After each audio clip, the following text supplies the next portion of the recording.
Hello everyone, আজকে আমি তোমাদের সাথে একটি ফেইল্ড পিৎজা রেসিপি শেয়ার করব, যেটা আমি আমার লাইফে ফার্স্ট টাইম আমি পিৎজা বানাতে যেয়ে ফেইল্ড হয়েছি।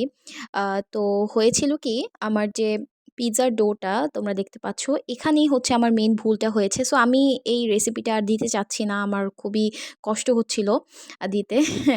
দেখেই কষ্ট হচ্ছিল। অ্যান্ড এখানে দেখো, আমি কিন্তু কিছু 3টা টমেটো নিয়ে আমি সেদ্ধ করে ব্লেন্ড করে নিয়েছি। আর সেই সাথে কিছু পরিমাণ তেল গরম করে সেখানে আমি রসুন কুচি দিয়ে ভেজে টমেটোর পাল্পটা দিয়ে দিয়েছি। আর সেই সাথে আমি এখানে কিছুটা লাল মরিচের গুঁড়াও অ্যাড করব। ওভারঅল সব কিছুই ঠিক ছিল, জাস্ট আমার যে পিৎজার ডোটা ছিল সেটাই হচ্ছে আমার ভুল হয়ে গিয়েছে। আহ, এই পিৎজা সসটার মধ্যে দেখো, আমি কিন্তু 1 চিমটি পরিমাণ লবণও অ্যাড করছি, আর দিচ্ছি অরিগ্যানো। তো এটা পিৎজা সসটাও খুবই মজা হয়েছিল। অ্যান্ড এখানে আমি সসেজও ভেজে নিচ্ছি। বেসিক্যালি আমার হয়েছিল, আমি পিৎজার ডোটা যখন বানাই তখন ডোটা বানানোর সময় আমার একটু ভুল হয়ে যায়, বাট আমি পরবর্তীতে সেটা ফেলে দেইনি।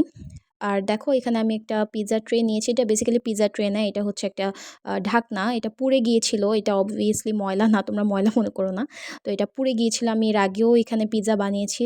তো স্টিলটা পুড়ে যাওয়াতে এই অবস্থা হয়েছে। হ্যাঁ, আর আমি 2 হাত দিয়ে পিৎজার ডোটা স্প্রেড করেছি বলে তোমরা কেউ ডোন্ট মাইন্ড। আমি কিন্তু অবশ্যই হাত ধুয়ে নিয়েছি। আর এখানে দেখো, আমি সসেজ ক্রাস্ট দিতে চাচ্ছিলাম। দ্যাটস ওয়াই আমি চারদিক থেকে সসেজগুলোকে লম্বা করে কেটে জাস্ট ক্রাস্টটা দিয়ে দিয়েছি। আর কাঁটা চামচ দিয়ে ভালো করে গুতাগুতিটা করতেই হবে, কারণ সেখানে ভালো করে পিৎজার ডোটার ভেতরে সসগুলো অ্যান্ড ভালো করে পিৎজার ডোটা বেক হওয়ার জন্য। আর সব কিছুই ঠিক ছিল। আমি বারবার করে এই কথাটা বলছি কারণ আমার খুবই কষ্ট হচ্ছিল। এতগুলা জিনিস নষ্ট হবে সেটা ভেবে আমি শুধুমাত্র ডোটাকে স্কিপ করিনি, অন্য ডো আবার নতুন করে তৈরি করিনি, কারণ অনেকগুলো ডো আমি একসাথে বানিয়ে ফেলেছিলাম। খুবই বোকার মতো একটা কাজ হয়েছে এবার। তো এতগুলো জিনিস নষ্ট হবে, আর দ্বিতীয়ত মা দেখলে খুবই বকা দিবে। সব কিছু মিলিয়ে আমি আর ডোটা ওয়েস্ট হতে দেইনি, যেমন ছিল ঠিক তেমনই বানিয়ে ফেলেছি। ওভারঅল সবই ঠিক ছিল, জাস্ট ওই ডোটুকু বাদে। ডোটাই হচ্ছে একটা পিৎজার মেন ইনগ্রিডিয়েন্টস, বাট সেখানে আমি ভুলটা করে ফেলেছি। তাও আমি তোমাদের সাথে এই রেসিপিটা শেয়ার করছি।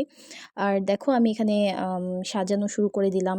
আর এখানে কিন্তু আমি হোমমেড যে মায়োটা আমি বানাই, মায়োনেজ, সেটা আমি দিয়েছি।